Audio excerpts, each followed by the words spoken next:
करेंगे शुरुआत Monday night raw की रेटिंग के साथ। तो इस बारी दोस्तों मंडे नाइट रॉ काफी डिसेंट था, लेकिन गाइस व्यूवरशिप बड़ी नहीं है।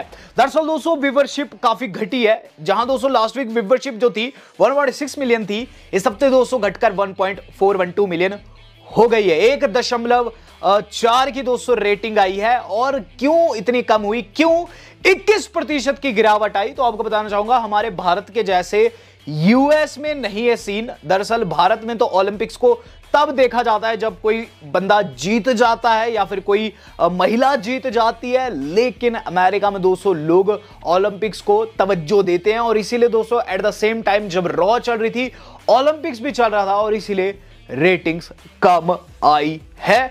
और आप रख के चलिए दोस्तों, हो सकता है कि अगले हफ्ते भी कम आए, क्योंकि अभी ओलंपिक्स जो है ऑनगोइंग है। और कुल मिलाकर दोस्तों यहां रॉ जैसे दोस्तों ओलंपिक्स को पार करती है, वैसे दोस्तों अपने सेम ट्रैक पर आने वाली है। हम बात कर लेते हैं दोस्तों इससे अगली न्यूज की।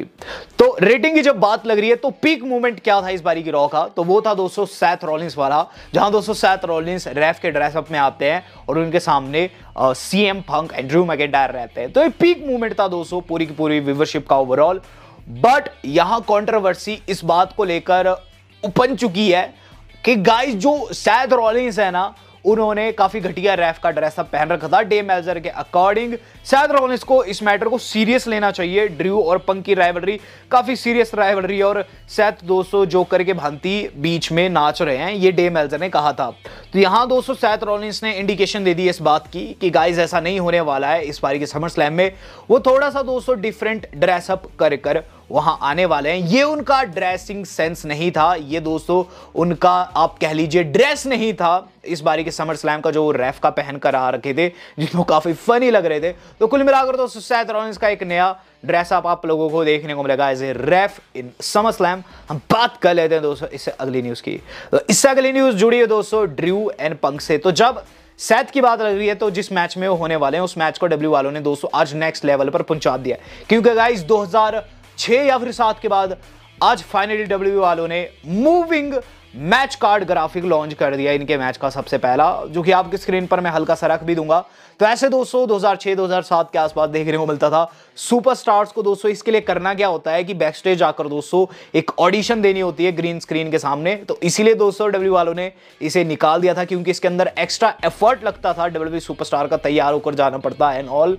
लेकिन आज डब्ल्यू वालों ने इसे वापस ला दिया है, जो कि काफी अच्छी थिंग है। और डब्ल्यू वाले खासकर डब्ल्यू के फैंस जो है वो इससे बहुत ज्यादा खुश है। तो मूविंग ग्राफिक्स लौट आए हैं, और पंक एंड ड्रू का पहला मूविंग ग्राफिक यहां डब्ल्यू वालों ने लॉन्च कर दिया है after a long time.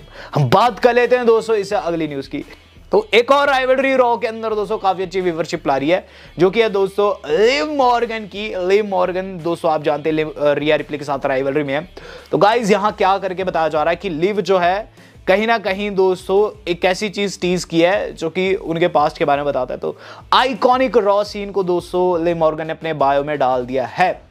Liv Morgan का बायो देख सकते हैं यहाँ दोस्तों, वो साफ लिख रही है दूसरी लाइन में ऑब्जेक्टेड मैरिज। तो ये वहां की बात करी है जब दोस्तों आपको याद होगा लाना और लैशली की शादी हो रही थी, और गाइस बीच में आकर लिव मॉर्गन ने चीज कह दी थी कि वो लाना से प्रेम करती है, जो कि काफी बड़ा दोस्तों सेगमेंट था उस वक्त। काफी ज्यादा दोस्तों अवहेलना झेलनी पड़ी थी इस सेगमेंट को। तो लिव मॉर्गन दोस्तों कहीं ना कहीं अपने पास्ट को फिर से उजागर कर रही है, और डोमिनिक को ये दिखाने की कोशिश कर रही है कि उनका दिल इससे पहले भी टूट चुका है, ताकि डोमिनिक पिघल जाए इस बारी के समर स्लैम में। अब देखेंगे दोस्तों ये चीज होती है या फिर नहीं, लेकिन हाँ लिव दोस्तों यहाँ इनडायरेक्ट वे में बहुत सारी चीजें ऐसी कर रही है जिससे लिव का दिल पिघले। एक और चीज दोस्तों जो कि इनडायरेक्ट हुई है, वो है अंकल हाउडी का ड्रेसिंग सेंस रिवील होना। तो उनका ड्रेसिंग सेंस अजीबोगरीब है। अगर दोस्तों आप अंकल हाउडी को एक्चुअल में विद लाइट्स ऑन देखेंगे, आप पाएंगे दोस्तों उनके दोस्तों जो वेस्ट है नया, उस पर 14 बटन दिखाई देते हैं और नीचे 3 बेल्ट्स दिखाई देती है। तो इस पर दोस्तों अब अपडेट आ चुकी है, रिवील हो चुका है कि एक्चुअल में ऐसा क्यों है, कितने सारे बटन्स हैं उनकी वेस्ट में और इतनी ज्यादा बेल्ट्स वो पहन रहे हैं। इतनी बेल्ट से अच्छा था कि एक मोटी बेल्ट पहन लेते। तो गाइस ये पूरा ट्रिब्यूट है हमारे ब्रेव हार्ट को। 14 बटन्स दोस्तों उनका जो रियल नेम था ब्रेव हार्ट का, विंडहम रोटंडा, उसके 14 लेटर्स है, और 3 बेल्ट्स दोस्तों उनके 3 चैंपियनशिप रेन है। और गाइज आप जानते हैं कि हमारे जो ब्रे वाइट है वो 3 बारी चैंपियनशिप जीते थे, शायद से 1 बारी WWE चैंपियनशिप और 2 बारी उन्होंने WWE यूनिवर्सल चैंपियनशिप जीती थी। तो इसीलिए दोस्तों ये 3 बैट्स पहनते हैं और 14 बटन रहते हैं, क्योंकि विंडहम रोटंडा के लेटर में यानी कि उनके नेम में 14 अक्षर आते थे। तो गाइज काफी अच्छे से डब्ल्यू वाले इनडायरेक्ट वे में आप कह सकते हैं दोस्तों ट्रिब्यूट भी दे रहे हैं और गाइज इंटरटेन भी कर रहे हैं। अब हम बात कर लेते हैं दोस्तों इससे अगली न्यूज की। इससे अगली न्यूज जुड़ी है दोस्तों हमारे शेमस एंड पीट डन से। तो इनकी राइवलरी अभी उतनी इंटेंस नहीं हुई है, लेकिन इसका आधार काफी अच्छा है। तो आप जानते हैं दोस्तों हाल फिलहाल में पीट डन ने शेमस को हरवा दिया, उनका मैच रीड के खिलाफ मैच था रॉ में। तो यहां दोस्तों शेमस ने क्या किया, शेमस ने लिखा आई लव बुच। जी हाँ, वो लिखे I love Butch after I love Butch after I love Butch. यहां दोस्तों क्यों ऐसा लिख रहे हैं, क्योंकि वो जानते हैं कि शायद से पीट डन को ये बात बिल्कुल भी पसंद नहीं आएगी कि उनका नाम फिर से ले रहे हैं। आप जानते हैं दोस्तों जो शेमस के साथ थे तो उनका नाम बुच था, जो कि पीट डन को बिल्कुल भी पसंद नहीं था।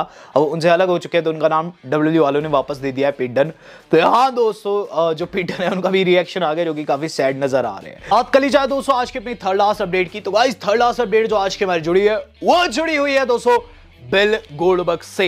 बिल गोल्डबर्ग ने दोस्तों हाल फिलहाल में ब्रॉन ब्रेकर की तारीफ की थी और दोस्तों ये चीज भी कही थी कि वो रिटायरमेंट के नाम से काफी नाखुश है। रिटायरमेंट नाम जब भी वो सुनते हैं उन्हें बुरा लगता है, ये चीज मैं आपको ऑलरेडी बता चुका हूं। लेकिन गाइस इसी पॉडकास्ट में उनसे पूछा गया एमजेएफ के ऊपर सवाल। एमजेएफ ने दोस्तों गोल्डबर्ग को रॉयडेड जीव कहा था और ये चीज भी कही थी कि अगर वो उन्हें फेस करे तो वो उनका खात्मा कर देंगे, उनके करियर को खत्म कर देंगे।